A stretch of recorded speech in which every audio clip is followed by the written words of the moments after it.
Hello, hello, test check 1, 2.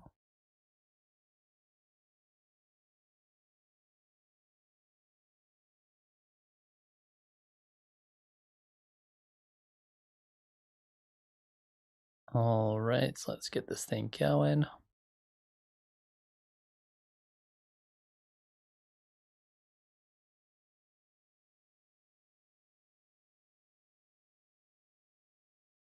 All right, hello and welcome to Catalyze Music Academy. Today we're doing another office hours stream, and what this means is you can come by and ask me questions about anything you want related to making music with Ableton Live. My name is Zaak. I'm an Ableton Certified Trainer, and this is what we do here on Mondays. And if you are, digging the stream, if you're digging what we do here, you are more than welcome to come back for on Tuesdays. I do a Patreon only stream. So if you want to see info about that kind of stuff, check out the Patreon. Should be linked below. And then on Wednesdays, I do a song feedback stream. So if you have a song you're working on and you're feeling stuck with it and you want to get some advice, you want to get some feedback on it, you can share that on Wednesdays at the same time in the same place right here. So today is the start of week 2 of my 50 song a year challenge. I just wrapped up the more or less finishing touches on my track from last week. I was supposed to finish it on Sunday, but you know how life goes. Things get in the way. So I finished it up this morning. So I'm about 12 to 16 hours behind schedule, but whatever, what are you going to do? I think that's going to be a lot of weeks this year. Writing one song a week is going to be just scrambling to get it together at the last minute, or in some cases, finishing a tiny bit late, but that should be fine. I need to make some cover art for it, and then hopefully I'm going to post that up on my Bandcamp page tonight, and then we move it on to the next song today at some point. So yeah, as far as what I have planned for today, I don't really have anything specific planned. Sometimes I do for these streams, sometimes I don't. But if you are just joining us and you would like to ask a question, you're more than welcome to do so in chat. Otherwise, I'm probably going to screw around a little bit and think a little bit about what my next song's going to be. The song for this week, I'll get started on today. The last one was fairly ambient, not so much beat driven. So I'm thinking about doing something more beat centric this week. I haven't decided if it's going to be more kind of like a down tempo thing, which is probably what I'm leaning towards, or a more kind of like mid-tempo-y kind of thing. We'll see. Who knows? If you have any preferences, let me know in the chat. But for right now, I think I'm just going to kind of mess around and kind of see like what direction I'm in. I was thinking something almost kind of hip-hoppy might be kind of fun. Hip-hoppy kind of beat. I'm not really sure yet. We'll play around with it and just kind of see what happens. Make sure I turn my push on. So yeah, so the other thing I need to do this week that I was meant to do earlier is just make a bunch of drum racks, but I don't think I'm going to do those on stream because I don't think that's like the most exciting stream content. I think this like just searching through samples might be something that I could do off stream and then run you through the finished versions. So that's gonna be another one of my main goals this week, is just to make a bunch of presets for drums and then share them with you guys and link them somewhere so you can download them. So we're gonna start with the drum rack, and we're just gonna go to some of my more recent, which I could do. Let's find just a sample we like.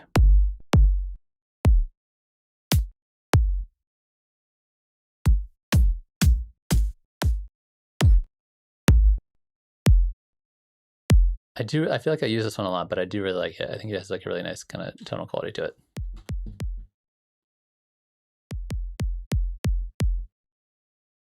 And then let's also layer that with the 808 kind of thing.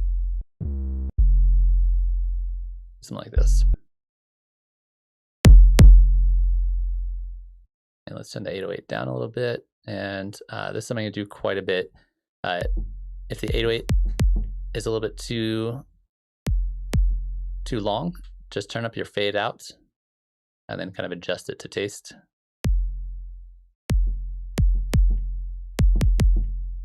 All right, I think that'll work for right now. And then snares or claps. That one could be nice.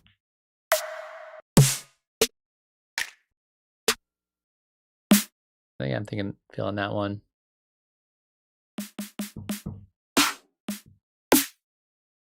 And maybe that one.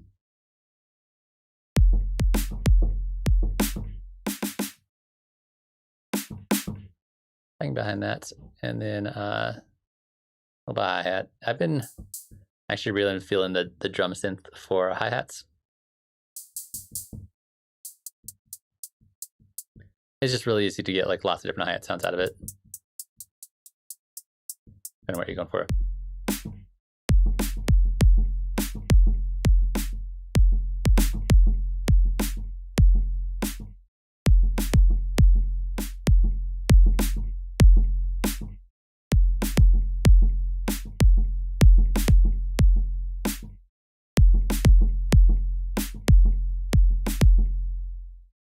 Like something like that.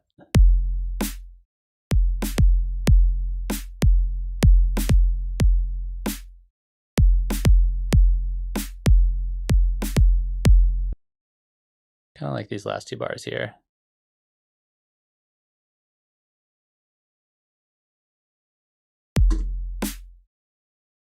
And let's get a little bit more velocity on these bad boys.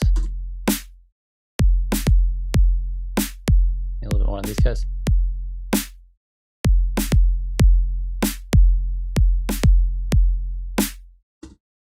And let's get the timing on these guys a little bit tighter.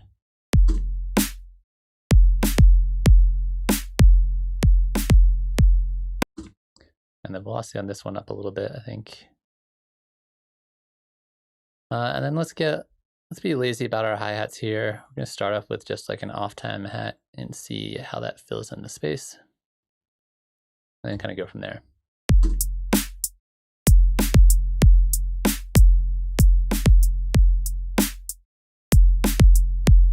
And let's give it a little bit of randomization on our velocity.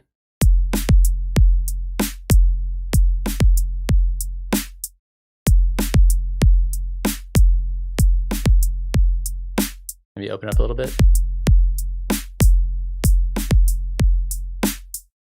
Maybe a little bit less volume.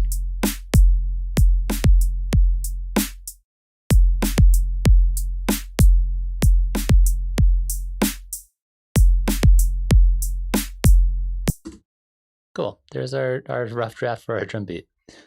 We're going to come back to this in a little bit once we figure out more what the rest of the track's going to be, but I think this is working okay for me. And then from here, maybe we will, let's do some chords. I think that's going to be our best bet. And oftentimes the way I like to do this is just grab a grand piano, just because it's easy to kind of hear the notes.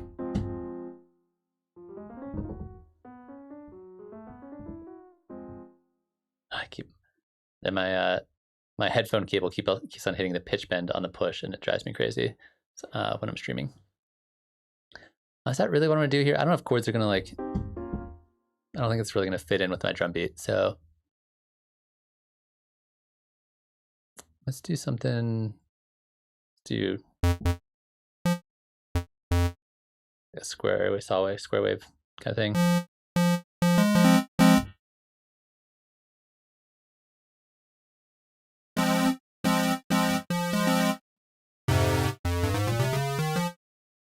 What's up, Flo? How you doing?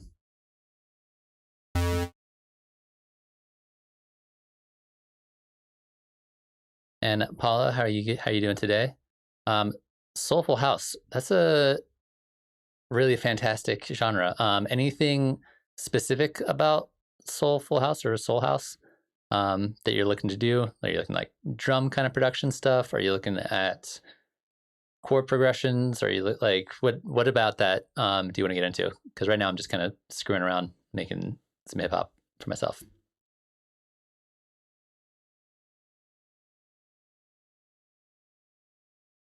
I don't know Dwig or Dwig off the top of my head. I can look it up real quick though.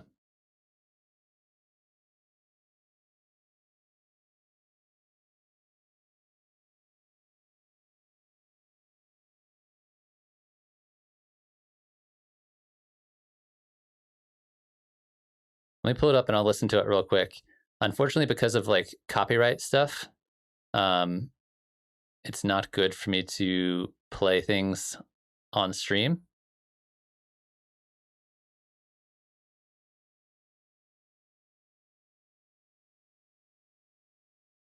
This is kind of dope.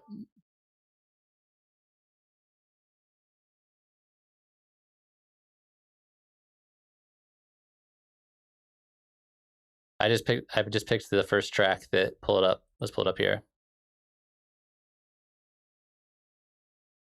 So again, you won't be able to hear it, but this is the track I'm using as a reference.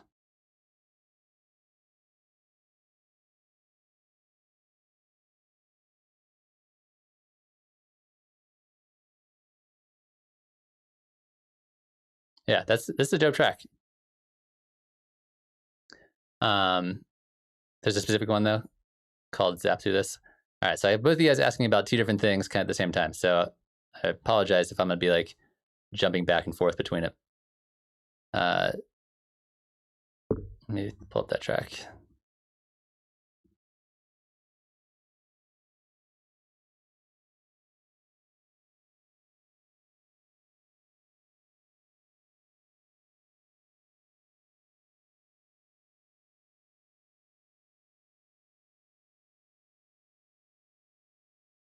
Not seeing a track called Zap Through This.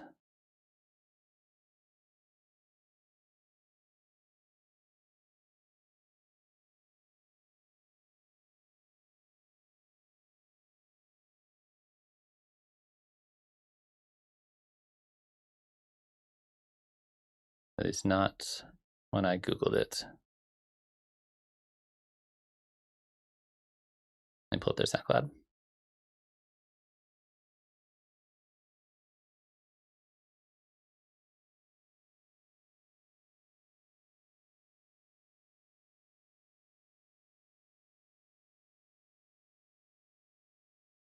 So links don't show up in chat, unfortunately. So you have to just tell me whatever the name is, then I can Google it. But for whatever reason, YouTube doesn't let you link things.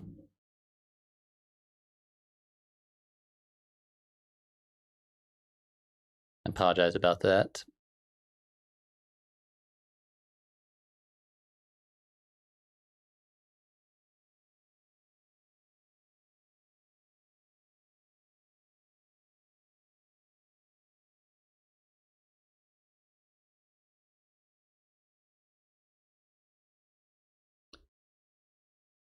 Paula, what's the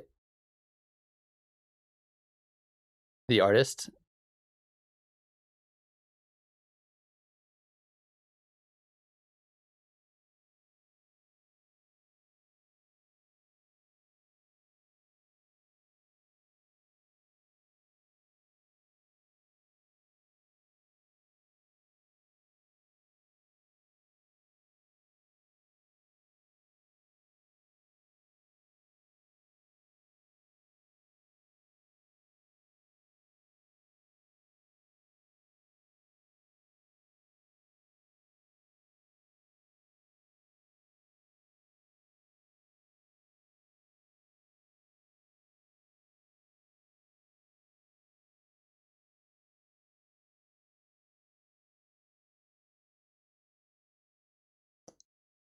I don't know why I'm having so much trouble finding this track.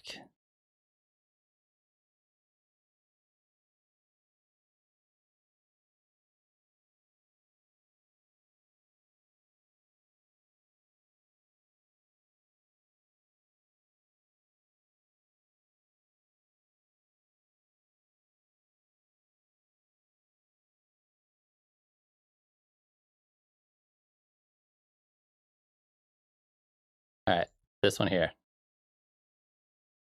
I couldn't find it because it's under Next Profits.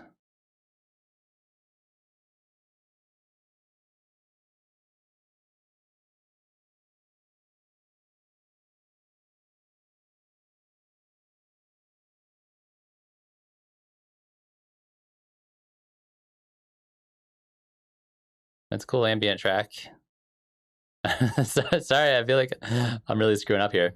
because I can't find this track. So I'm just searching for debug, and it's the 4th track that pops up.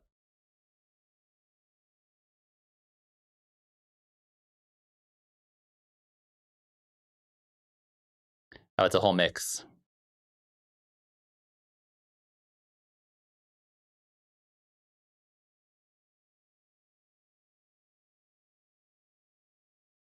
Okay, so it's all kind of like funky, groovy, kind of like housey, somewhat kind of lo-fi, retro-y, synthy sound design is kind of the vibe I'm getting from this track, or from this mix.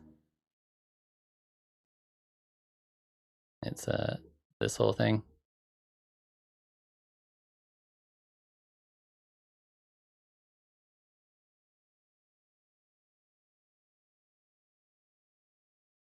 Okay.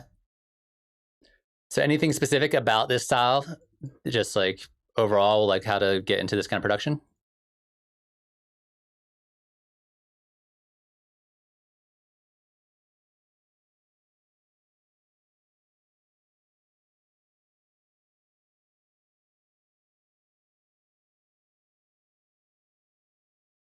Cool, yeah. So let's go ahead and try to make something kind of like that.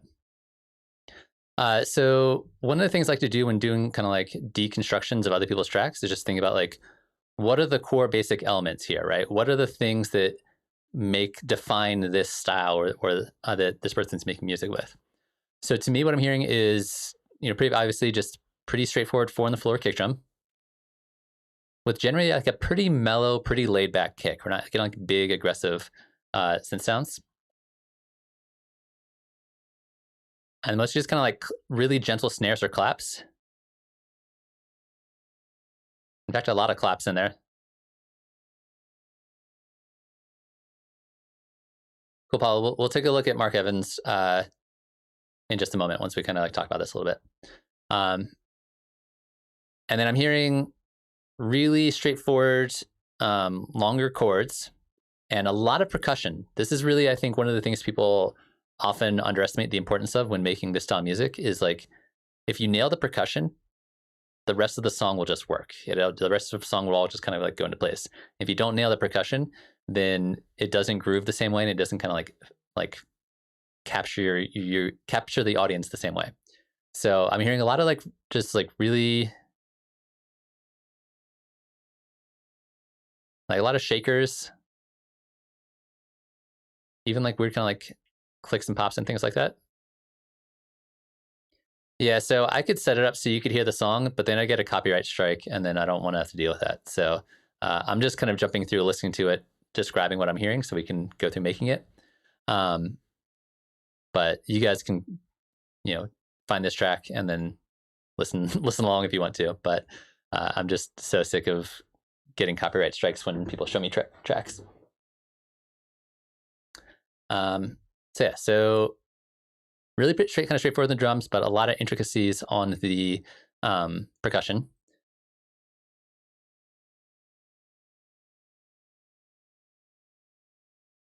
Yeah, and these really long chords that are kind of detuned, kind of retro sounding, and then really nice, kind of pretty melodies on top of it. Those are kinds of like the main things I'm noticing here, for the most part, right?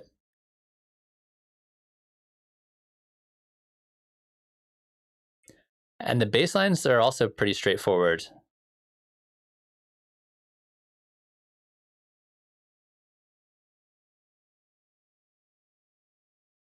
All right, let's try making something like that. So I'm gonna need to find a kick that like has like a nice kind of subtle sound to it. One of the ways I often do this is like I feel like I'm just need a bunch of stuff for drums. If you just go into your drums folder in Live, and you could either use a preset, which I don't want to do, but if you hit on the drum hits right here, there's all the drum hits from all the presets organized by the kind of sound they are.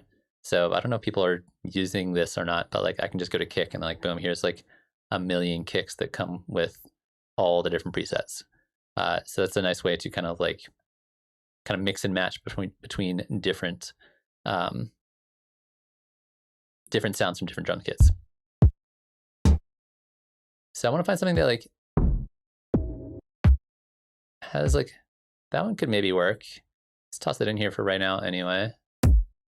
Something is like not too over the top, has like a nice punch to it.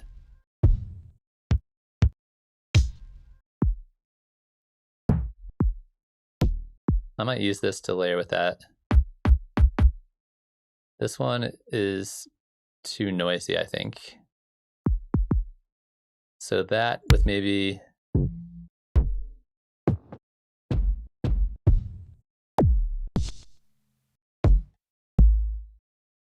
something like that.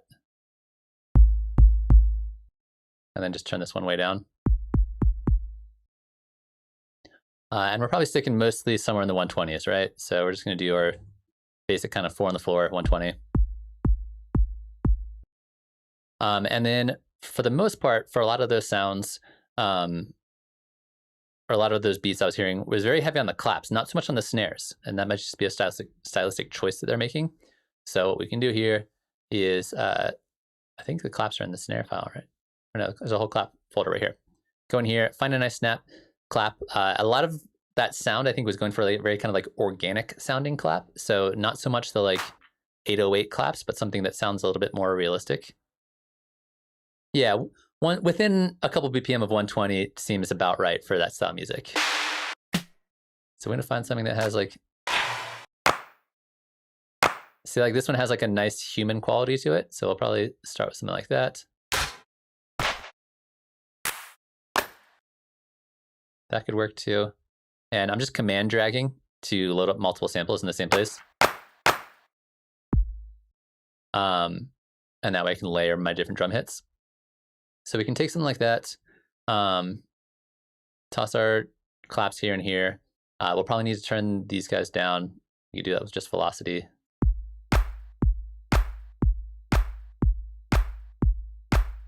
I'm getting a little bit of extra noise on some of these guys, so just like I did in the example earlier, I can make this fade out and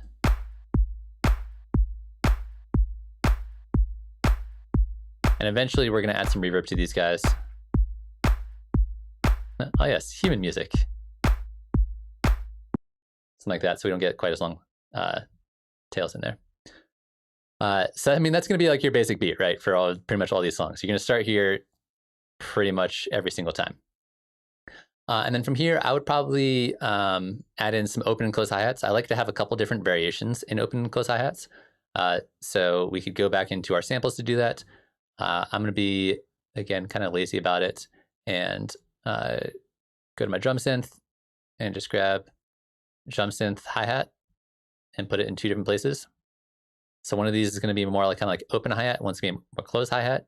It's up to you, how you want to do that. So maybe make this one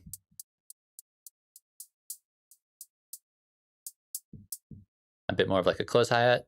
Actually, I like my close hi-hats to be over here. And this one's going to be a bit more of an open one. Just have some variety in there. And then let's go ahead and grab some shaker samples. See, this is one of the things I meant to do this week, is just make some drum racks. So luckily enough, I can just do this while you guys are here. And as of right now, if anybody's just joining us, we're taking a look at is it D-Wig or Dwig? I don't know how you're supposed to say it. This style here, just to make some kind of like organic, I don't know what else you would call this besides like organic synthy kind of house music. All right, so the shaker category. This is going to be your bread and butter. This is where it's at. There's going to be lots of great sounds in here. Something like that could be fantastic in this style of music. That one could be good. That could be good. And I'm just going to grab like, I don't know, 8 of these guys. Oh, I get it. Ludwig. That one could be good. I like that one too. Usually it's just good to like make a folder of a bunch of like different kinds of shakers and things like that.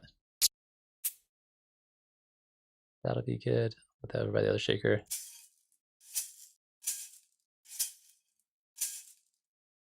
And we'll grab one more. Do something like that. All right.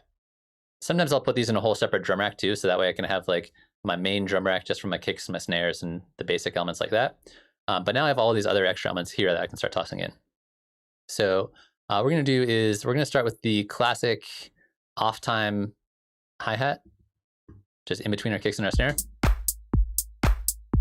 If that sounds a little bit too housey, we could like cover this up by switching it to like a different kind of sound.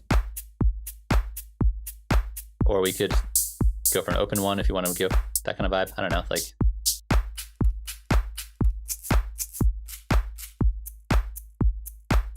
I kind of like that. That kind of works for me. And then from here, we can just start filling this in with whatever other kind of sounds shakers we put in here that we like. And so we can be really consistent about your placement of your percussion here. So we can do something like this. So it's like always, you know, these ones going to the next one. And oftentimes what I like to do is just highlight the whole row by clicking on the piano roll here and just using the arrow keys to move up and down.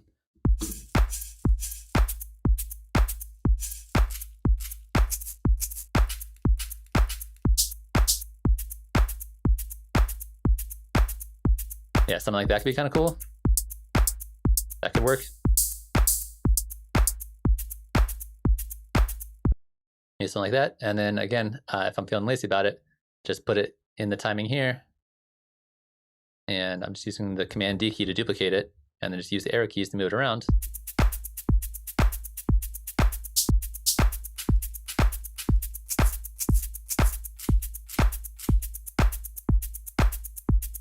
And like, cool, that's actually I'm kind of digging that. Nah, that one's too much. I actually kind of like those, and then maybe every other one will be different. So maybe like this one and this one will be a little bit different.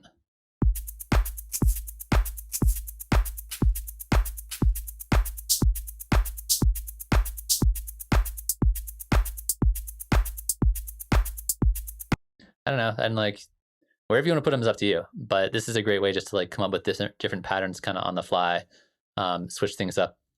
Maybe I'll move these two around a little bit. And the more shakers and cool sounds you have in there, the more you can switch it up and create variations on it.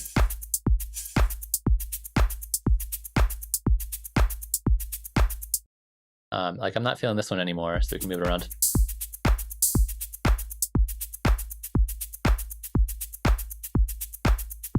Cool, I'm actually feeling that. That's actually working for me. So this is a great way just to like come up with cool combinations for your percussion. And then once you do this, duplicate this whole clip. And now in the next one, make like a different variation on it. Like maybe we'll do this.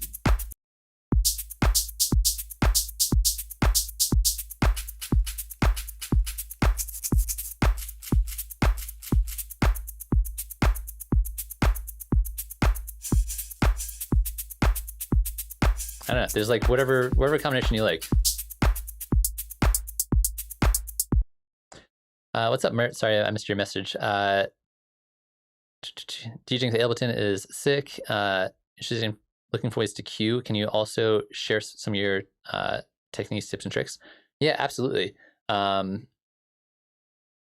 terms of like tips for cueing, just how to cue things up in terms of like getting your inputs and outputs, or like techniques that I use for like when I'm on stage, what do I do, and like how am I cueing things? Yeah, so we're starting with the beat. It's gonna sound kind of like this. And right now, a lot of these are a little bit too loud for me, so I can just go in here and tone down the velocity a little bit. I'll also use the random velocity range. This is also really handy for making things sound a little more human.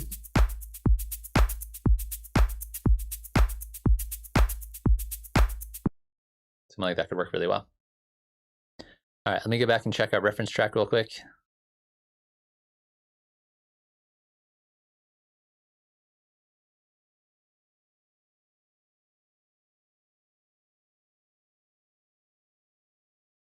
Yeah, and then he's got these like really long chords in there. So let's use something like wavetable for this. And I know that a couple people who asked questions. I know, Paulo, you asked a question about a different track. We'll get to it eventually.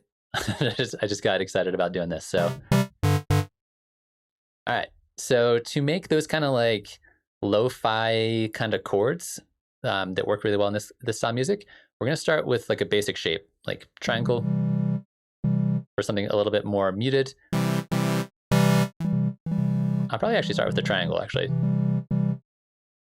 And then we're going to beef it up with some unison.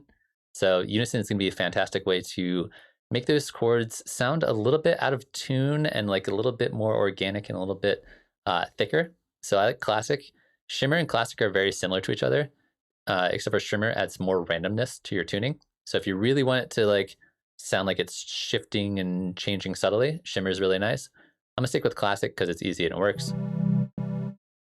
So not be in major key. So what it sounds like before without the unison, then with the unison, and then we can crank up the settings on the unison. And you get this nice kind of like motion within your chords, which can be fantastic. It also works great on bass sounds. We're gonna go for that kind of thing. And if you move away from the triangle wave and more towards the like saw or square, you can make them even bigger. And then if you need to, you can filter them out with the filter.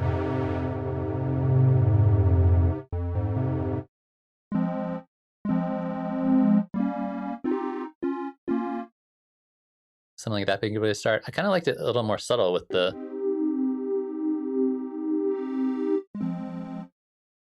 something like the triangle wave there. And then if you want to, in terms of other effects, reverb's can work really well on something like this. Phaser works really well on something like this. Chorus works really well on something like this. Let's do phaser and reverb. Here it gives it all that nice kind of movement. I'm gonna change my center frequency, turn the dry wet down a little bit. Maybe crank up the reverb. Another fun way to do this is, instead of using the low pass filter here, use the notch filter. Because the notch filter is gonna like add that little dip in volume there, and as I move this around, it gives it this nice kind of subtle motion, which can be really fantastic.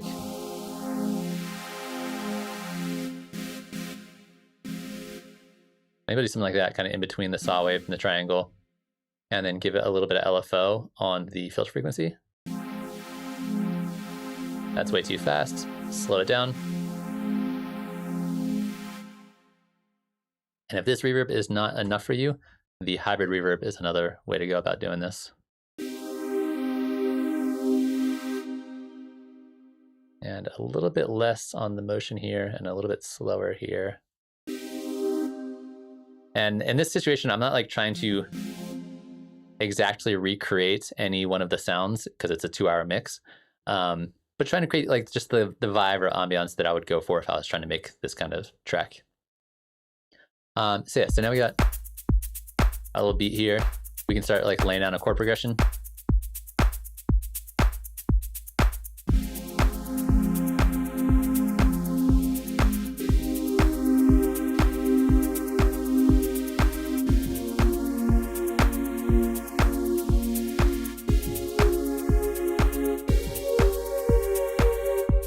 I did not like that last chord, but up until that point, it was going okay. All right, so we're gonna fix this extra note that I played in here. Gonna get rid of that last chord. We'll just do something like this. Fix this. Do a little bit of quantization. And legato button, really handy here, so that every chord kind of extends the next one. And I'm also, I forgot to do this earlier, go to my volume envelope and give it a little bit of release.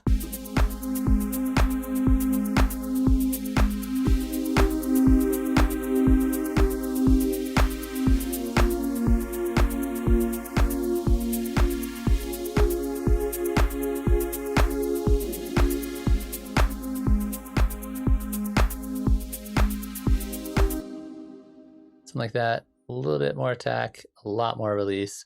And then put a sidechain on it. Just compress it from the kick. It's a fantastic way to give it a little bit of that kind of bouncing motion.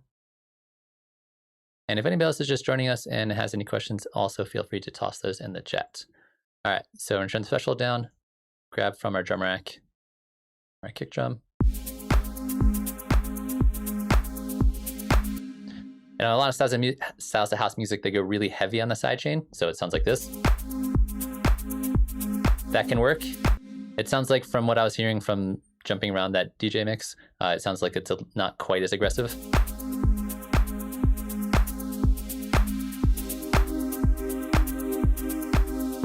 So you get a little bit of that pulsing, but not a huge amount. And then from here, you're really just going to add in like a nice kind of like melody kind of thing, right? So I was hearing a lot of like plucked kind of sounds. So the way I'm going to go about doing that is first go to my volume envelope and turn the sustain all the way down.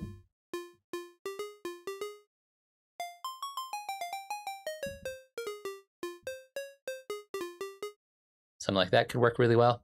You can also add a pluck to your filter frequency. That can also kind of accentuate the pluckiness.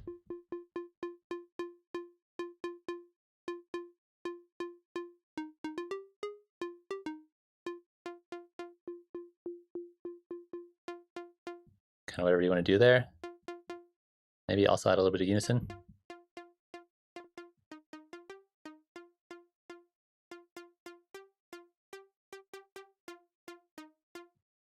Whatever you're feeling there. I am going to compress that.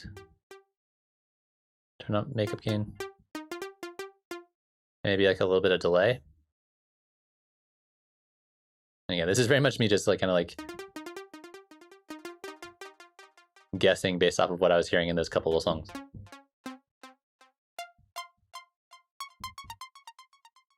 Less delay there. And just kind of like mess around and see what happens. I'm going to turn off the delay for a minute.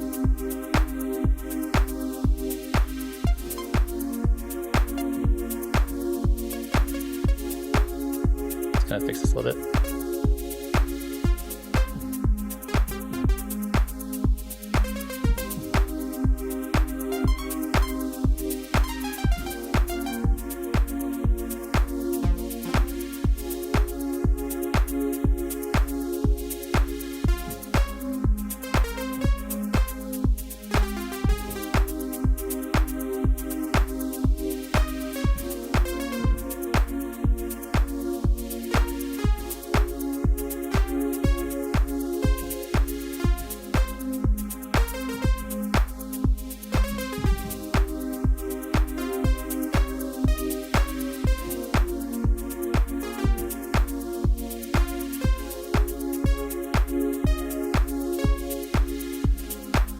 Yeah, whatever kind of melody you want in there.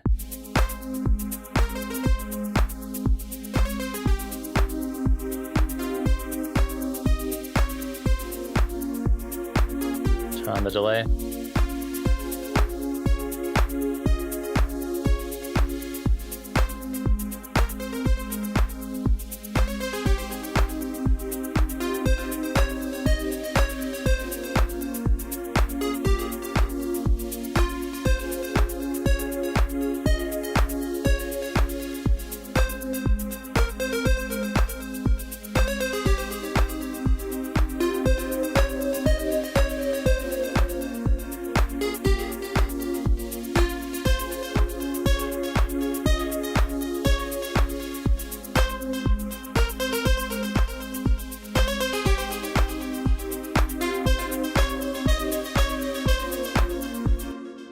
I don't know. But let me know if this kind of like helps lead you in the right direction. But those are kind of like the main core elements. And then it sounds like other than that, really just kind of straightforward, pretty minimal bass lines. Like not a lot of like super heavy low end going on here.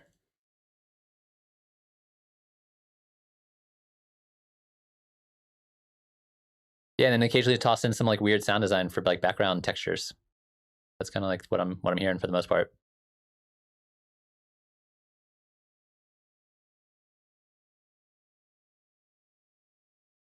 Well, now it's not working anymore.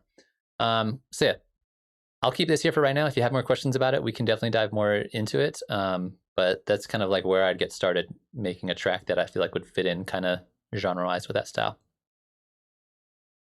And then Paulo was asking about a different track that we will get into right now, I guess. So Paulo, hopefully you're still here. So Mark Evans, The Way You Love Me is the track.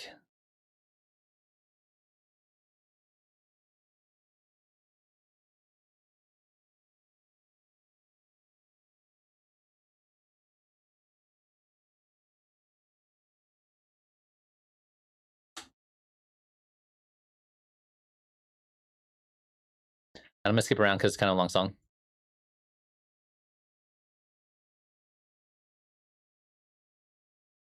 So I'm hearing a lot of sample disco.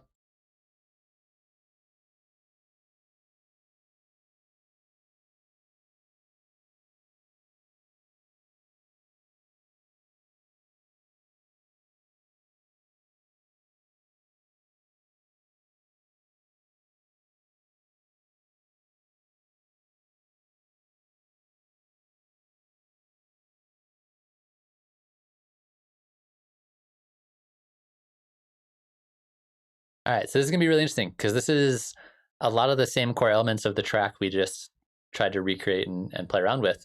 However, stylistically, they're approaching it very different. Whereas the Ludwig, the D-Wig track was there's very kind of like lo-fi retro-y synth sound. This is this very classic disco house kind of vibe, right? So when you're approaching making this, it rides that line between disco and house, right? It's like drawing from house's predecessor of funk and disco, and really leaning hard into those influences, right? So kind of along the same lines as when I was going through my drum rack here to recreate, make these drum sounds. I was trying to pick sounds that would kind of like subtle but still electronic sounding kick, a bit more of like an organic sounding clap, that kind of thing. When I hear something like this track here, this Mark Evans track, I guess it's Ron Hall, featuring Mark Evans, it is very much like everything sounds like it's played by a band. And most likely in this situation, it is. So when you are trying to create music that sounds more acoustic, one of the first and most important things you need to look into is going to be making sure you're using acoustic drum samples. So this is something I talk about a decent amount on the channel, which is like sample selection and how important that is. So this, when I hear this, it doesn't sound like somebody playing a drum set. It sounds very digital. It sounds very synthetic, right? Which is what we wanted in the first example, first track. But here we want to find something more acoustic sounding. So as I go to my drums folder, let me just scroll back up here, get back to my kick folder here. When I listen to some of these, that doesn't sound like a real kick drum. That's not going to work. Same thing with that. Something like this sounds a little closer. It sounds a little bit more like somebody's actually playing a real drum set. So as you're going through and doing your sample selection and trying to find which samples you're going to use, like that one it sounds acoustic, but not right for the kind of vibe you're going for. So you want to find this like nice, clean sounding acoustic drum, right? And one of the issues you'll run into is something like this, where this is a much more acoustic sounding drum. It sounds like it's actually recorded from drum set, but it's way too quiet, right? So if I try learning someone playing it, it's not going to sound as rich and powerful. So oftentimes when you're dealing with these more kind of acoustic sounding drums, like way over compressing them is a great way to like bring a lot more of that out. So this one here, right? So we're going to turn our threshold down, turn our make gain up. Maybe get a little bit of tech. And that'll make it sound a bit bigger. So just remember, if you're using more synthetic sounding drums, you need to process them less because they already are designed to be really big. Oftentimes when you're using more acoustic sounding drums, you need to process them a little bit more to make them big enough to fit in with the more kind of like housey electronic kind of thing. So that's one thing you should watch out for, is just making sure you get those acoustic sounding drums. And the same thing is true for the snare, clap, hats, things like that. You don't need to go quite as crazy with the percussion as we did in the last example, but the positioning of those hats is going to be super important.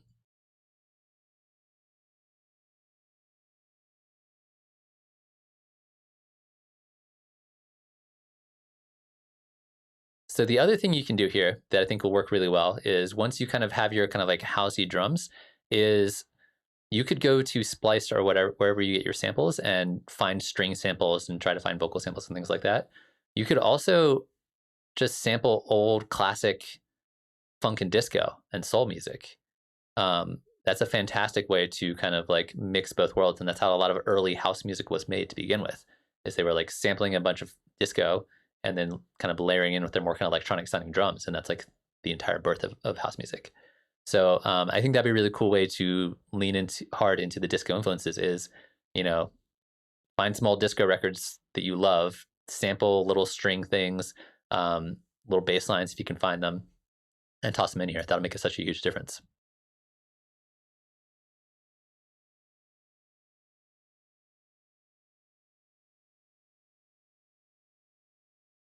Paulo, what are you using for strings right now? Like, if you were to go out making this track, what would be your preferred method for using strings? Because I've got some ideas about that, but I'm curious a little bit about where you're at with it.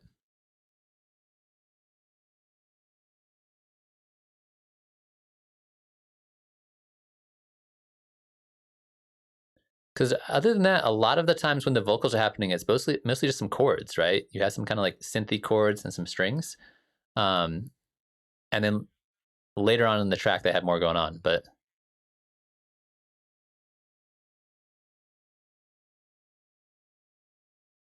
a little bit of that funk guitar, which something like that funk guitar, it's gonna be really hard to replicate inside your computer. So if you know anybody who plays guitar and can play some kind of funky guitar, by far your best option is gonna be to just record them playing it, and that'll be like the icing on the cake for doing this kind of thing. Is the more real people you can record with a microphone, the better this genre is gonna sound, no matter what.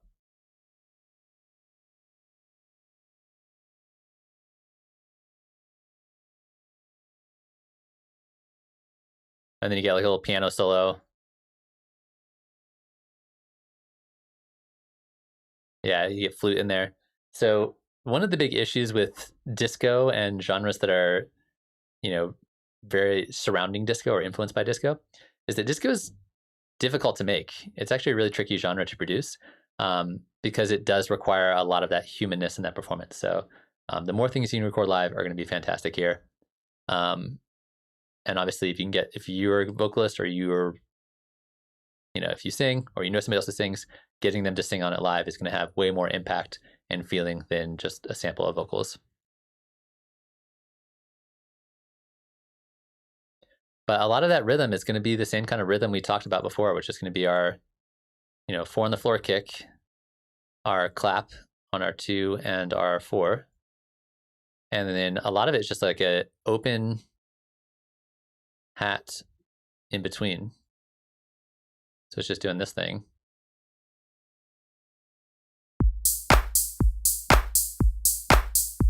And like that's going to be how you're getting started with your drum beat. And if that's too much, you turn down the decay. Their sounds might be like they may be a little faster. They might be in the mid 120s, but other than that, it's still like that's kind of what they're going for. Let me see if there's any other comments or ideas I have about this. But feel free to, if you have other questions that are more specific than what I'm talking about, definitely let me know in the chat.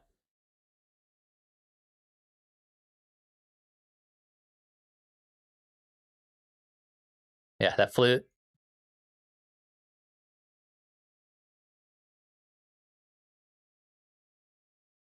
Yeah, and then like a nice kind of little funky bass line that's kind of buried in there as well.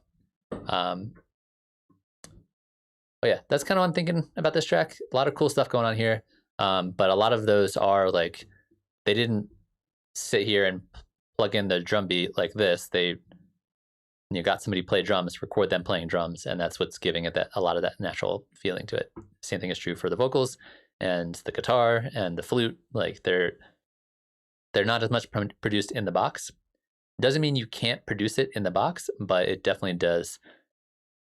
It's definitely a challenge to try to produce all that stuff inside your computer, for sure. So yeah, let me know if you have any more questions. Also, if anybody's just joining us and has any questions or things that they want to talk about, let me know in the chat. Mert a while back was asking about DJing in Ableton and different ways to cue. So there's essentially one way to cue out in Ableton Live. So I'll talk about the basic fundamentals, and Mert, if you're still here, we can maybe talk about some more details if you're looking for more like techniques and things like that. Because I have a few things that I think are worth mentioning in terms of how I personally DJ these days. So first off, if you would like to DJ in live and you want to be able to hear the music before the audience does through your headphones, the way you do that is, number one, you have to have an audio interface that has multiple outputs. Otherwise, this doesn't work. So if you have like a Focusrite 2i2, which is the 2 inputs, 2 outputs, this doesn't work. But if you have a 2i4, which has 2 inputs and 4 outputs, this totally works. Okay, yeah, Paulo, we'll go back to the baseline in just a moment once I can listen to it again. So what you're gonna do is set up your output, and then in your output configuration, make sure you have 1 and 2 and 3 and 4 turned on. So that's all you're gonna do there. Once you've done that, under here where it says master out and cue out, you're gonna set them to be different. So by default, they're both 1 and 2. But if I set the cue out to be 3 and 4, this button right here turns on. So if they're the same, this button does nothing. If they're different, this button switches you from the solo button to the cue button. When the solo button is turned on, these buttons here are the solo buttons, right? They allow you to just play one track at a time. If you hit this button, they're now little headphones, which are now cue buttons, which means if I play this with this turned on, it's going to be sent to the speakers, but it's also going to be sent to my headphones. So we can actually try this out real quick. So if I have this beat playing here, if I turn this on, it turns blue, and it's being sent to both, in this hypothetical situation, it'd be being sent to both my headphones and also the speakers. However, if my volume is turned down here, you can see obviously we can't hear it. But if I turn this on, you can see right here, this is now sending to my headphones. So in my headphones, I can hear the song, the audience cannot. And then when I'm ready, I can just turn this up, and then the audience can hear it. And then if I don't want to hear it in my headphones anymore, I can turn it off here, and I can send this track to my headphones with the volume turned down. So that's how you cue things out. It's a couple step process, and you have to do it in that specific order. Otherwise, it doesn't work. You have to first turn on outputs 3 and 4 in your preferences under output configuration. You have to go over here, set your cue out to be 3 and 4 while keeping your master out 1 and 2. Hit this button, and then this controls the cue. Or this allows you to send to your headphones.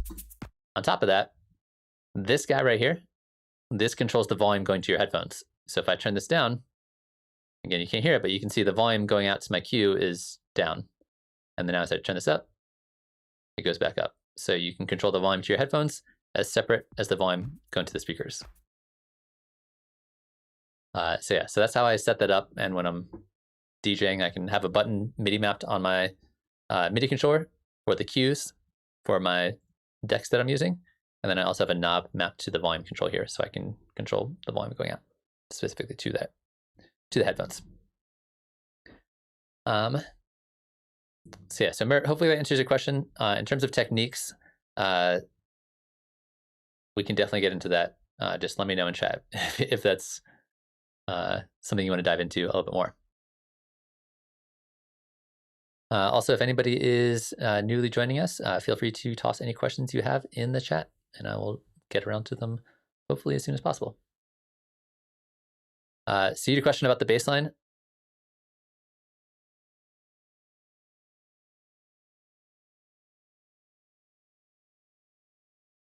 Yeah, you just need one with 2 outputs, 2 stereo outputs.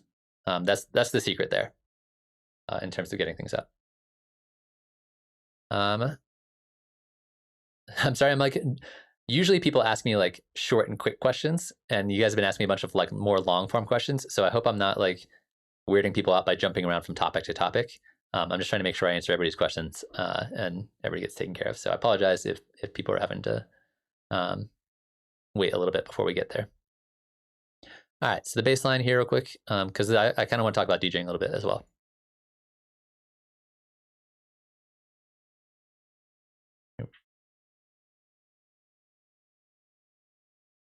All right, so it sounds like it's a pretty straightforward, like kind of pattern. And once again, it's not going to be a very synthetic bass line.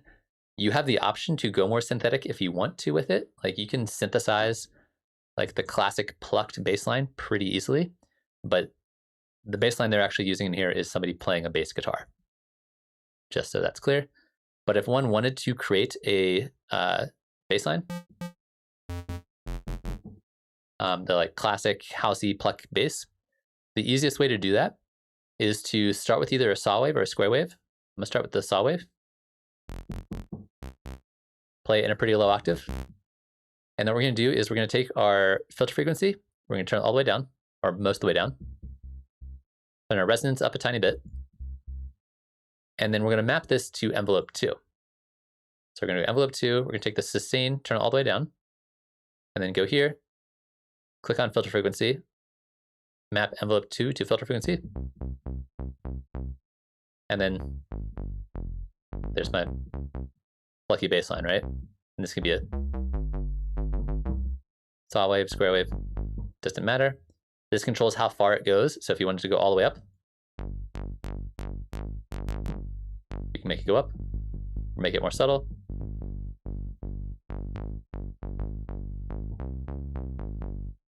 We can also do this to the volume envelope. So if you hold it down, it doesn't stay on.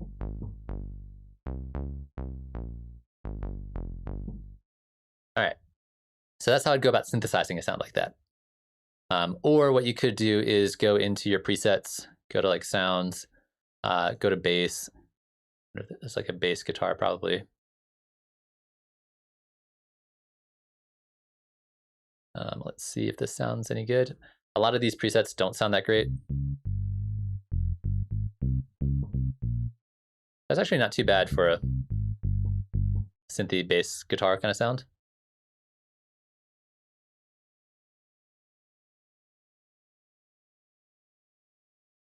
I don't know what this is.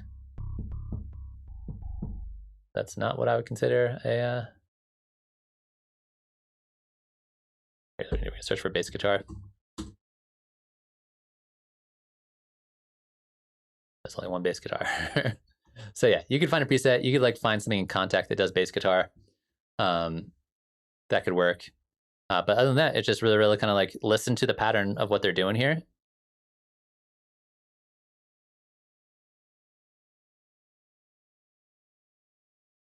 It's really just the same thing over and over again. So it's and let me just do, I'm gonna make my life real easy here. Hit the scale button. We're gonna play this in like a nice kind of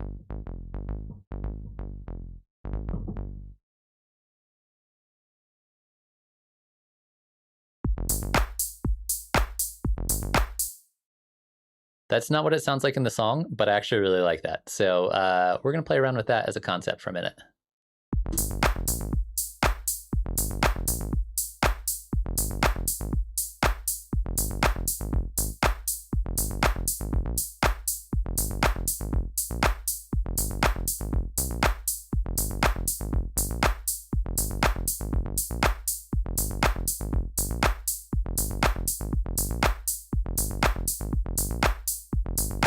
Now we're making house music.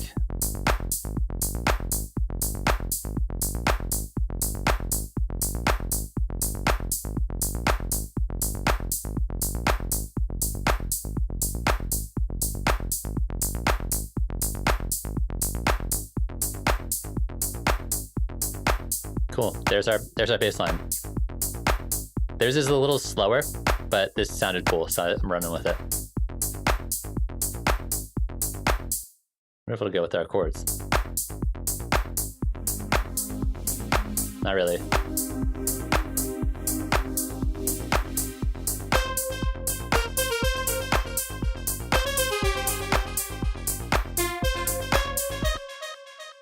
Whatever. But yeah, bassline, just plug in some notes.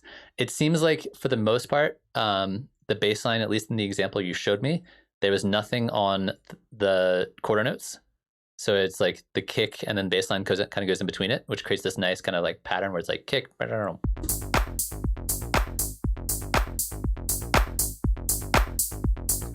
need a louder kick.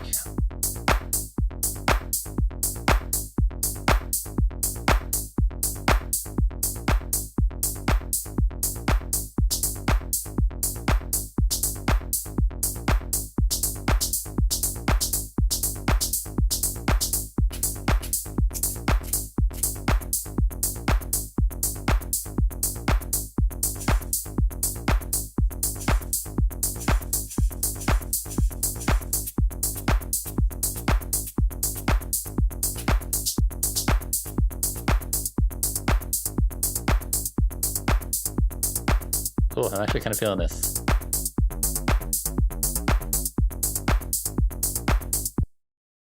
Yeah, there's a lot of ways you go about doing it. Cool, so I think that's all the questions I've gotten so far. I think I've finally caught up, gotten everybody taken care of. Let me know if you have any further questions in there, because I want to make sure everybody gets everything answered. So yeah, so I did want to talk a little bit more about DJing in terms of techniques and things that I do quite a bit when I'm DJing, in terms of like, not necessarily just transitions, but like figuring out how I'm going to mix. So the big thing that I've been doing a lot recently is that if I have a track, let's try like something like this, for example. If I'm taking a look at this track, I'm thinking about everything in terms of like, 4 bars, 8 bars, 16 bars, right? So if I'm looking at this track, we can see like, all right, this song has a 4-bar intro from when I have my cue point, right? So 4 bars before the beat comes in. And then it has this long section for like 36 bars. And then another 4 bars of a little bit of break section here. And I have another 8 bars and the song just ends. There's no like outro or anything to mix out of, right? So if I'm grabbing another song, let's try this one, for example. This one doesn't have a clear thing in here, but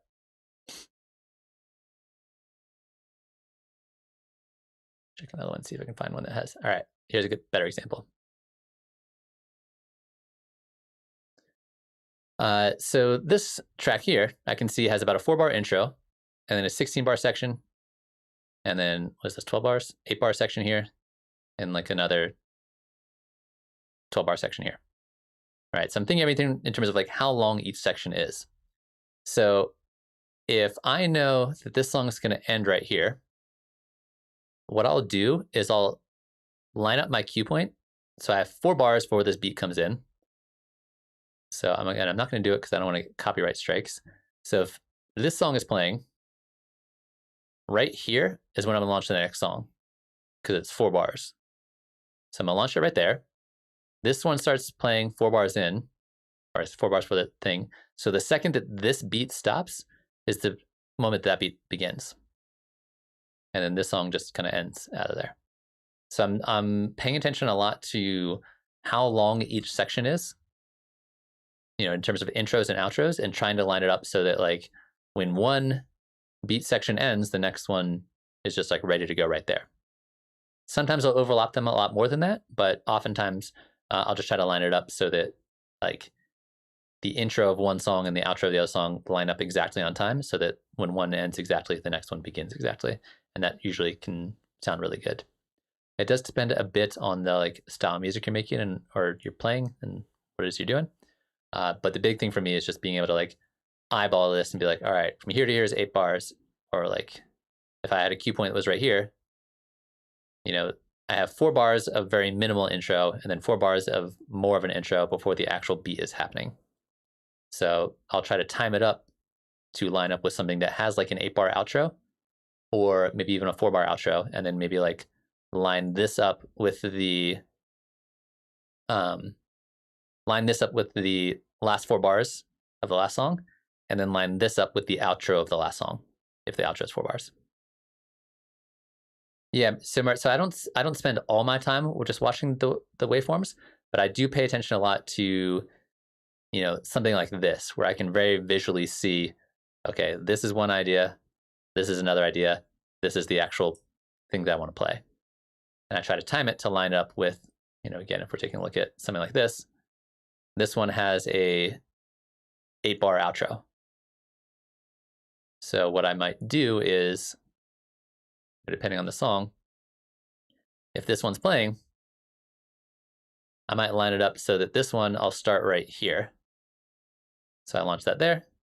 Now, this is playing for 8 bars, and this is playing for 8 bars. And so this will end exactly when the beat starts there. I kind of messed it up because this is actually a 4-bar outro. That's one of the things you have to pay attention to. Like, this is actually 4 bars. So I probably would have still would have lined it up the same way, but it does help a lot with transitions, is to kind of pay attention to how long an intro is, how long an outro is, see if you can get them to sync up, and that makes a big difference in terms of how I do a lot of my transitions. What's up, After Party? How are you doing today?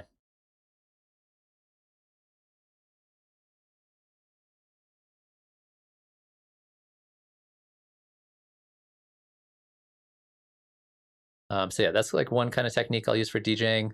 Another one that I'll do is oftentimes my songs have these loops right here. So if I need to, I can just loop this for as long as I need to. So say this song has a really long intro, or like say I'm cueing it from right here. This section right here is pretty long. So I'll just let this loop, and then when I want to, I'll just hit the loop button. It'll turn off loop. So this will just end, and then boom, we're in this song. So using loop markers to do transitions and then just hitting the loop button off, and then it just goes right into the outro, and that's a great way to mix out of it, as opposed to mixing it directly from the loop section.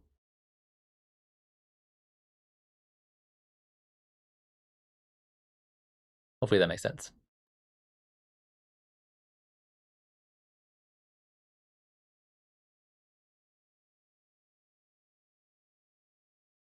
But yeah, let me know if you have more questions about DJing, because it's something I really like to talk about. I want to do more DJing content on the channel. I feel like we haven't explored that nearly enough. Maybe this week for my video, I'll make one about DJing. Yeah, so DJing with the mouse is possible, but it's definitely not ideal. Like if I was doing a DJ set and my controller just like died on me in the middle of the set, I could like survive for the rest of the set, but I would not be having a good time. So, I mean, if you don't have a controller, I would recommend getting one. There's a bunch of controllers out there that are pretty affordable that are just lifesavers. Because realistically, all you need is like a handful of faders and a handful of knobs, and maybe a couple buttons. So almost any MIDI controller out there will do. You can buy an old one. You can buy a used MIDI controller from 10 years ago, and it'll be totally fine.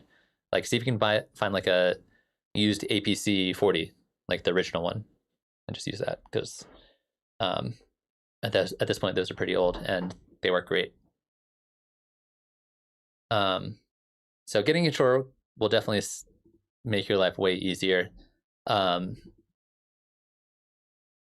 It can help if you start key mapping things. If like, say you're in a situation where you're just like, I can't get a MIDI controller, it's just not possible. What you could do is you hit Command K.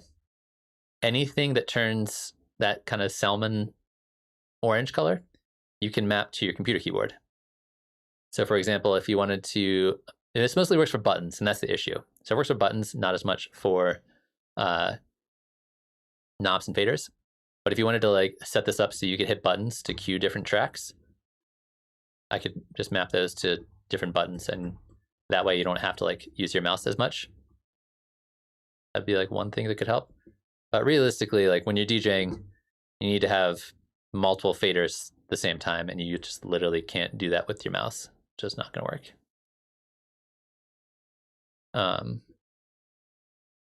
You could get really crazy with dummy clips if you wanted to be able to like click on fade in, fade outs, but that's going to be more trouble than it's worth.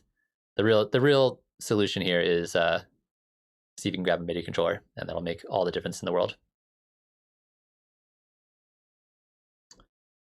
So After Party's got a really fantastic question. How would I master an album where the tracks seamlessly flow into each other?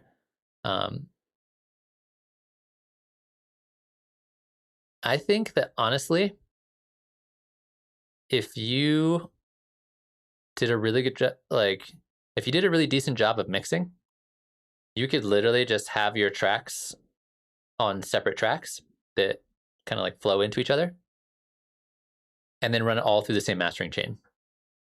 I think you could get away with that if you if they're mixed kind of in a similar way and they're kind of a similar genre. I think if you have a bunch of different wild stuff going on, that a bunch of songs that sound totally different. Some are really bass heavy, some are really ambient, some are like, really whatever. Yeah, I love albums that do that. I love continuous listening experiences. So I think that if you felt confident about your mixes, I would just have all your tracks on the individual tracks, and then have your mastering chain on your master, and run them all through the exact same chain, and don't stress about it.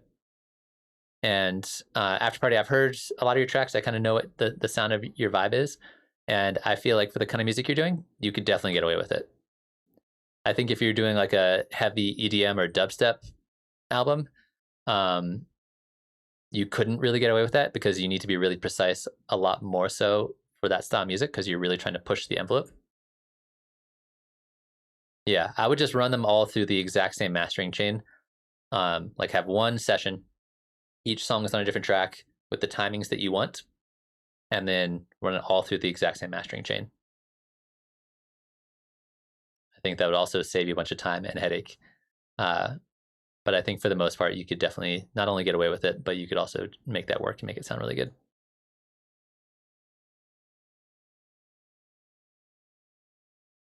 If you didn't want to do that, I suppose it depends on how you're mixing them together.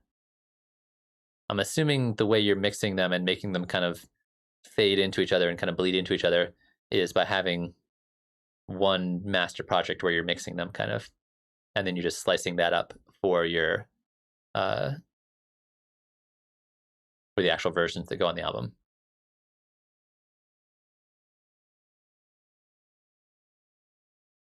Because the way I would imagine doing something like that is, let's do something like this. Here's what I'm going to do.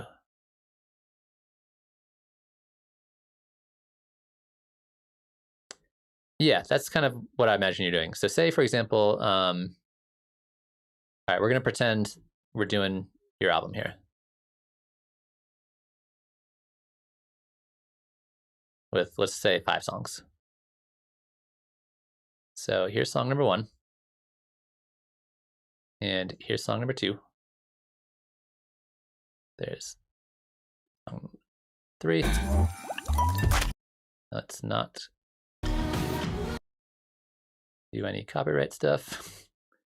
These are just songs from a DJ set that are unwarped, so we could test them out.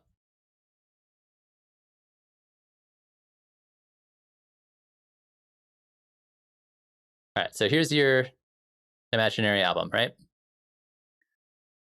I would assume the way you're going to do this, in order to make them actually kind of bleed into each other, is create one session here.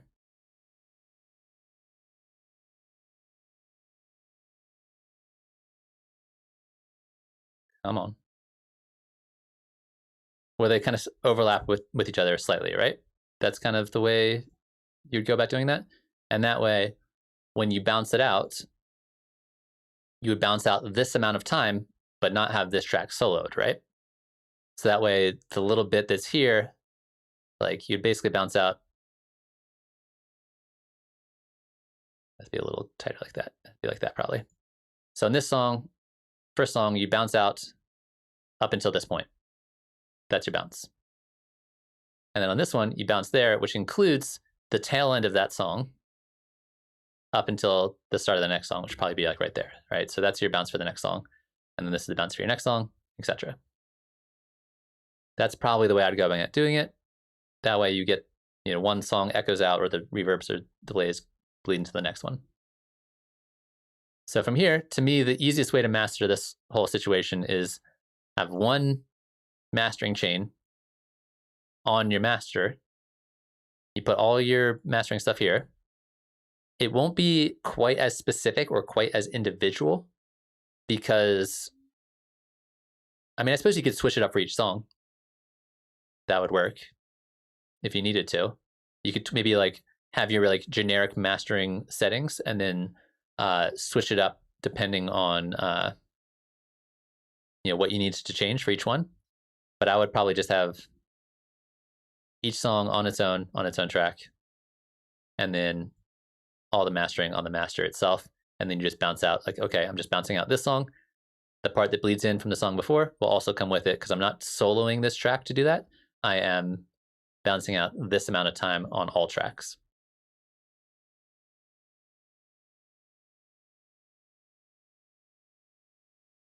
Yeah, or you master them individually and then you just do this before you bounce them out again. That would also, that would probably be even easier and allow you to individually get the masters separate depending on how you want it to be.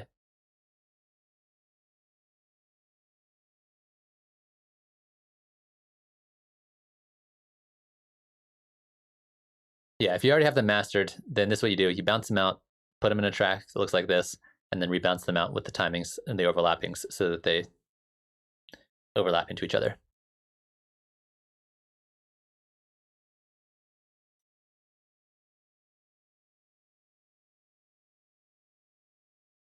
Yeah, this is a really cool technique. I feel like if you're, especially for like the album listening experience, it makes a difference. It makes it sound like it's like, oh, it's all designed to be heard as one song, which I think is a really cool way of going about doing it.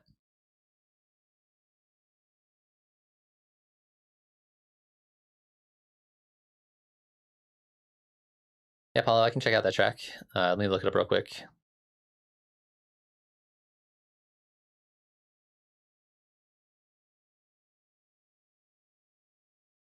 Wait, is that the same song? It's just the live version?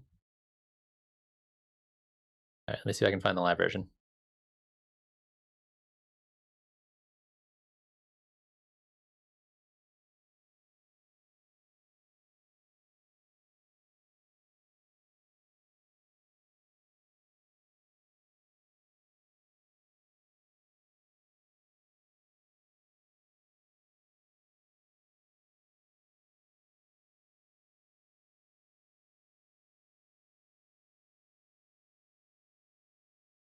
Yeah, they got the bongos in this version too.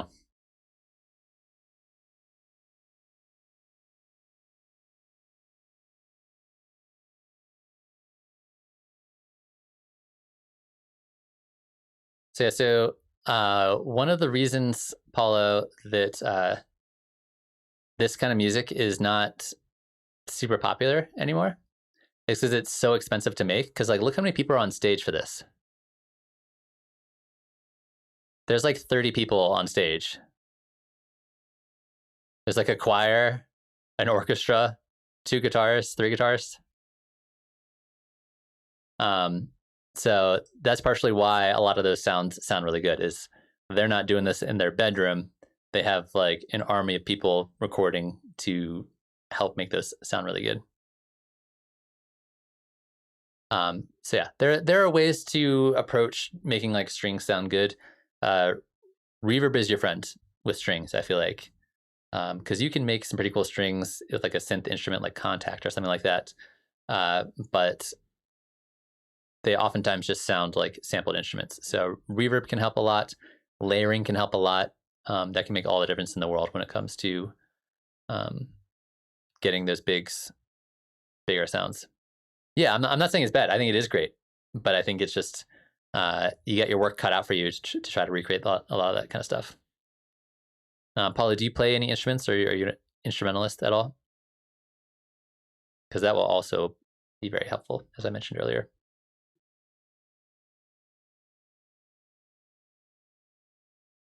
Sweet. I think at this point, once again, I've gotten through all of the questions in chat. So if you are just joining us, or even if you've been here for a while and you have a question you would like me to dive into, feel free to toss it in the chat and I will get to it right away.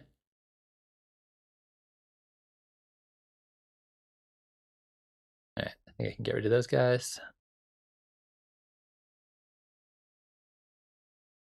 We covered a lot of stuff today, which is great.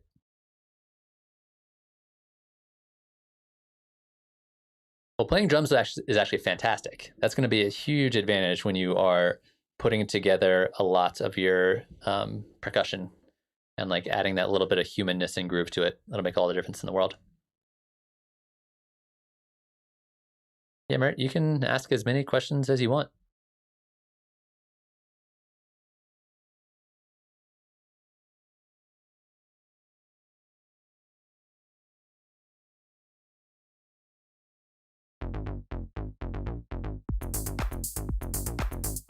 Like this is like very 80s acid house. Good from Residence. I feel like I'm in the Blade soundtrack.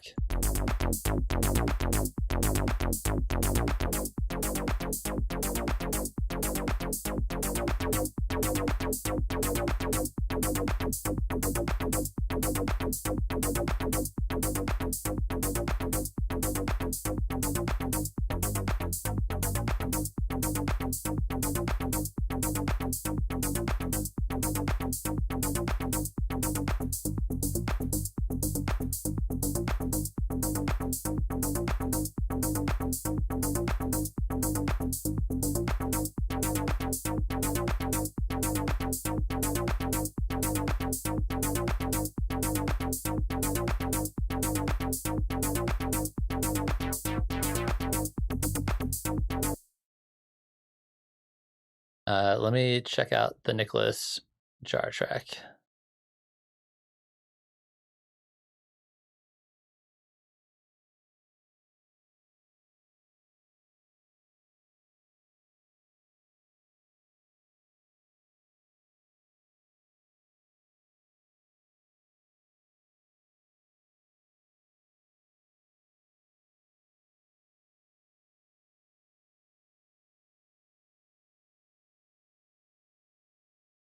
So you're talking about the stereo width with all the like different like sound effect kind of sounds?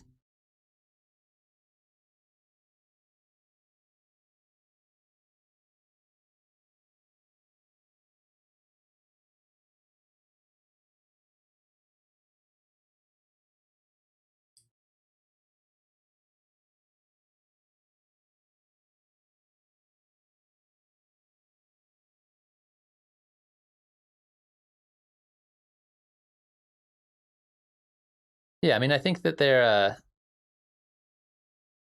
I think there's a lot of ways you can achieve something like that.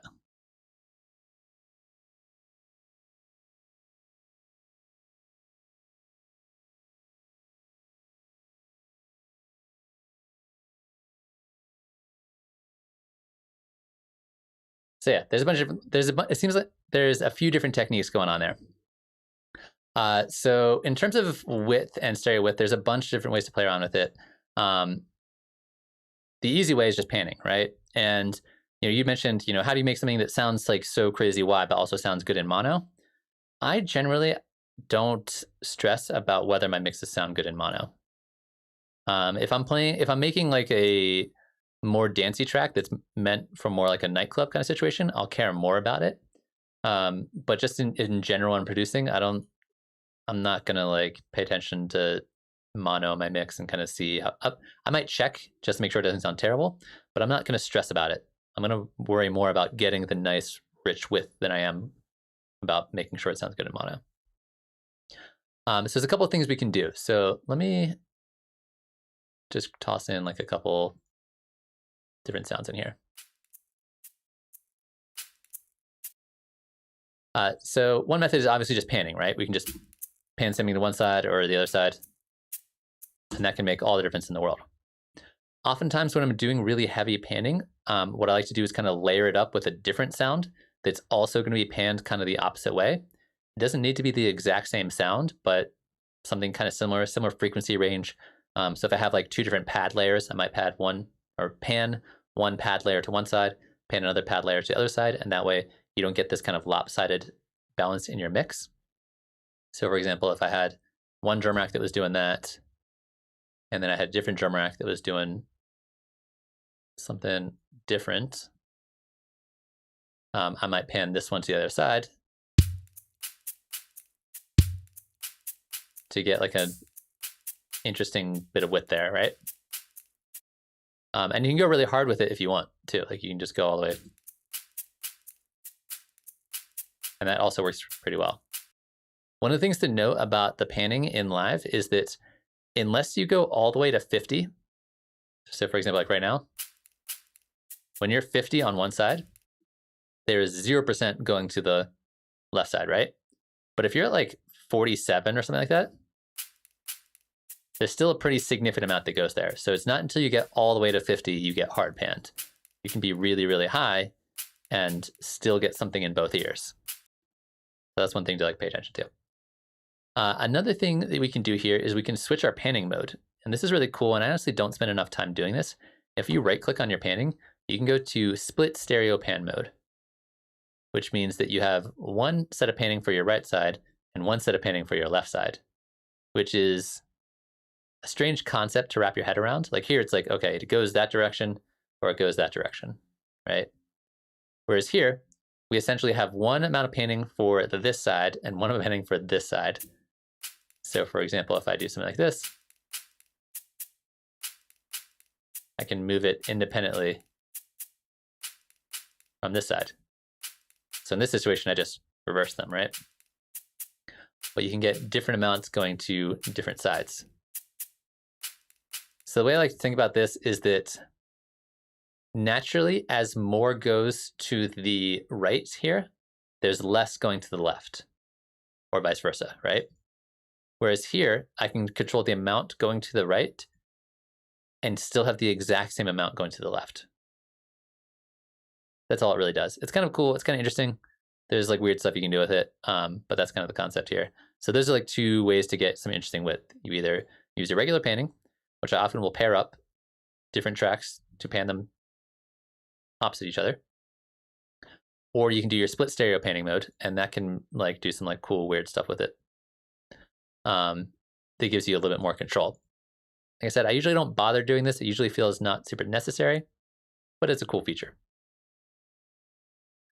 Another way to play with like width is going to be the utility device.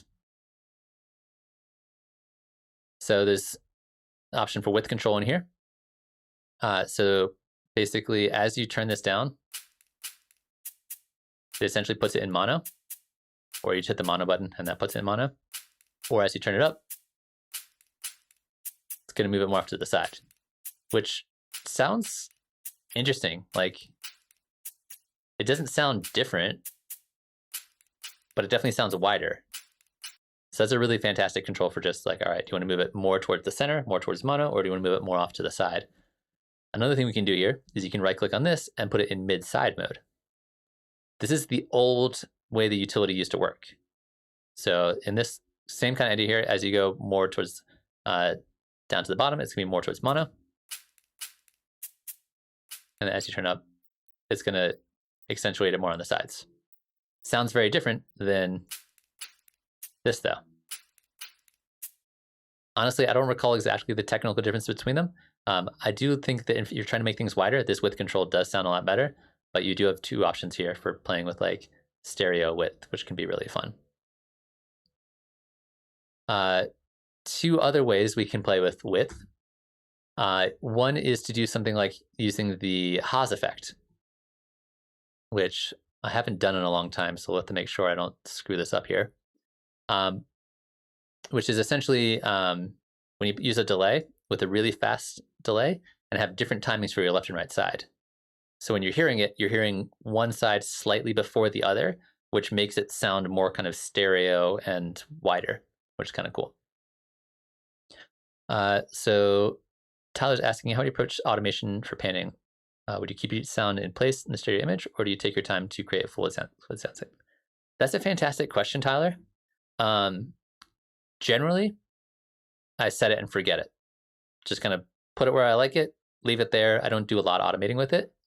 However, that is not always the case. If it's something that already has a lot of motion and movement to it, like a really kind of evolving pad sound, I will definitely automate it in certain situations by either just drawing in automation or using something like the auto pan with like a really subtle amount and a really slow rate. And that's a great way to make it kind of like move around kind of back and forth to create a little bit more kind of dynamics there. And you can do really fun stuff with it in terms of like how you want it to pan. So occasionally I will, for my main sounds, my main kind of like core elements of my song, I will not do a lot of volume panning. I'll just kind of leave them where they're at. But for background sounds and sound effects and pads, I'll do it here and there for sure. So Haas effect, and if I'm not mistaken, haven't done it in a while, we're going to set these to be in time. So they're going to be in milliseconds, and we're going to unlink them, set them both to be in time. So now we're going to have two different delays here. One will be, I don't know, 3 milliseconds, and one's going to be like 25 milliseconds. I forget exactly which of the timings that sound really cool, but you can kind of do this to taste. And if you want to, you can also turn the dry wet all the way up. And so depending on how you do this, you can make it like really obvious. So they're bouncing around at different timings and you get lots of feedback, which in this case make it sound kind of metallic. Usually it sounds good at really small timings.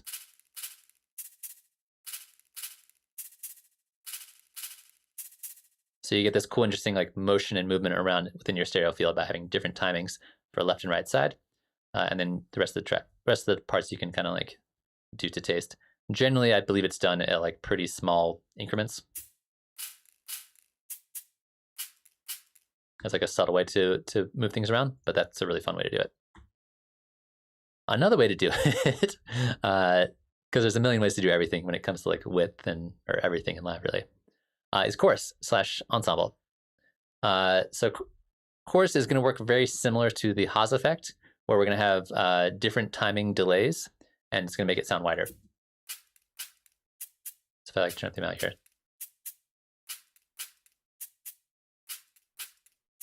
That's a great way to like widen things up and make them sound a little bigger. And ensemble is cool. This is like a newer feature. This adds 2 delays instead of 1. So here it's like our original sound and our delay. And here's 2 delays. That's a great way to like make it move around. Works better on the longer sounds. Let's try it on this guy over here.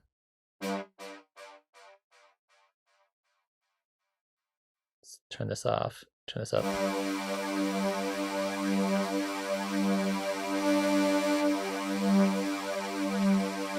You can like, here you can really hear it moving around. So you got the like pitch kind of motion moving around that can also like moves around side by side.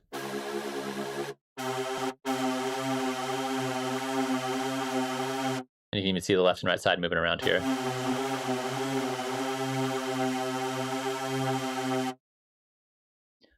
So those are all different things that I would play around with if I'm like really trying to get into panning and stereo width and mess around with it. You have your actual panning modes, both of them. You have the utility modes, both of those. You have Haas effect, which you can create with delays. You can create motion moving left and right with the chorus, and then obviously auto pan works fantastically for stuff like this because that's literally what it does. It just moves things around left and right. You change the amount. One of my favorite things about this is the spin mode, where you have 2 different rates.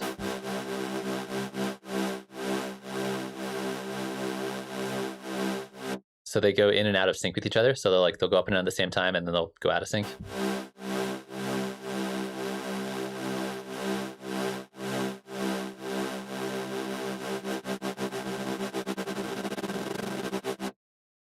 So yeah, those are the main techniques I look into to getting that kind of like crazy width.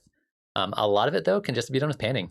Like one of the things that I realized after teaching for so long is that people underestimate how important panning is, like how powerful of a tool this is, and how this can really like open up a mix and make like a really cluttered mix just sound great, to just make the whole song feels like you're inside of the song as opposed to just like everything coming down right down the middle. So play around with the panning a lot. Another kind of cool, interesting exercise when it comes to panning and trying to figure out, what kind of, what you can do with panning is listen to some like old Beatles records or like any like classic album from that era, with one earbud in or like one headphone in, and just listen to what's not there. You miss so many things. You miss so many elements of your track because they were really, panning was like the new cool technology then. So like they just went to town with it, and you would never notice it when you listen to the song in stereo because it all balances out. It's a nice, well-rounded mix that works really well. And so you can get away with doing some pretty crazy stuff with panning, and it actually just sounds totally normal, or it works totally well in your track. So don't be afraid to go nuts with panning. It's really hard to screw up your panning, I think, in terms of doing too much with it. Hopefully that answers your question. Hopefully that's helpful.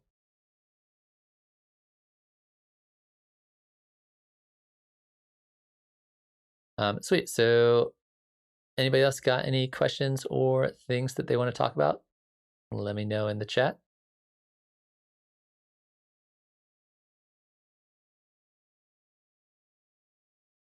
I feel like at this point, I'm gonna start winding stream down a little bit, but I'm definitely gonna hang out for a little while longer. So if you got anything to chat about, let me know. If you are enjoying the stream, feel free to hit the like button, subscribe if you are new around here. I will be back on tomorrow for a production stream. So if you are a Patreon member, you can check that out. And if you want to become a Patreon member, you can hit up the Patreon. And then on Wednesday, I'm doing a song feedback stream where you can send me your tracks and I will take a listen to them. And I will give you my honest feedback on your tracks, as well as the rest of the chat will also give you their feedback on your track. Yeah, I feel like we got through a lot of stuff today. It's been good.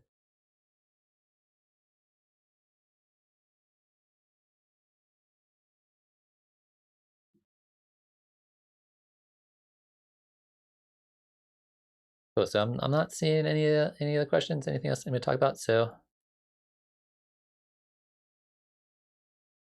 what's up, Stan? How are you doing? I appreciate it. Glad you are enjoying it. So I'll probably hang out for 5 or 10 minutes or so. I'm gonna like make this acid house thing or whatever, I guess. But yeah, so you're more than welcome to hang out. And if anybody has anything they want to talk about, definitely just let me know.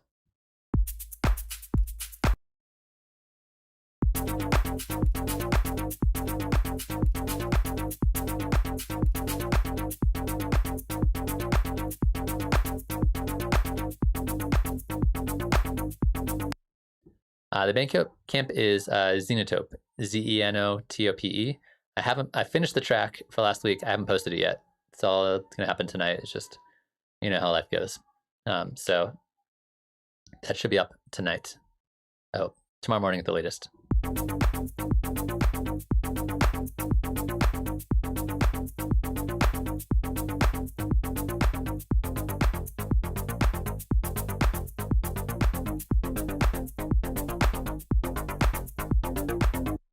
All right, let's automate that guy. That sounds cool.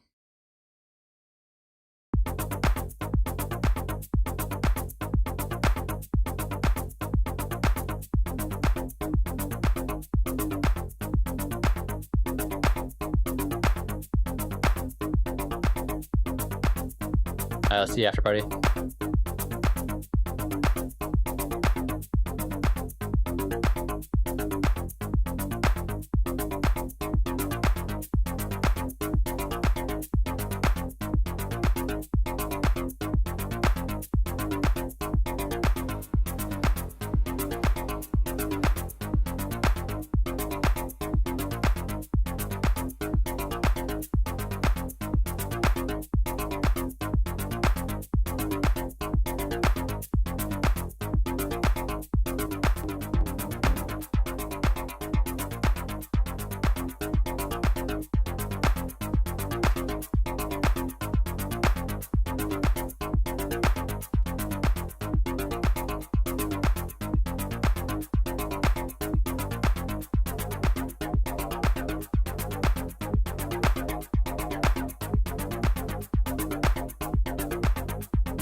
All right. It seems like we got through all the questions today, so I think that's going to be it for tonight. I hope you guys enjoyed watching and learned something, and thanks for coming in and hanging out and asking all your questions.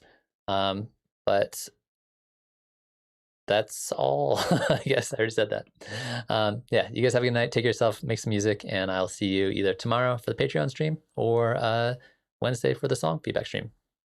All right, see you guys.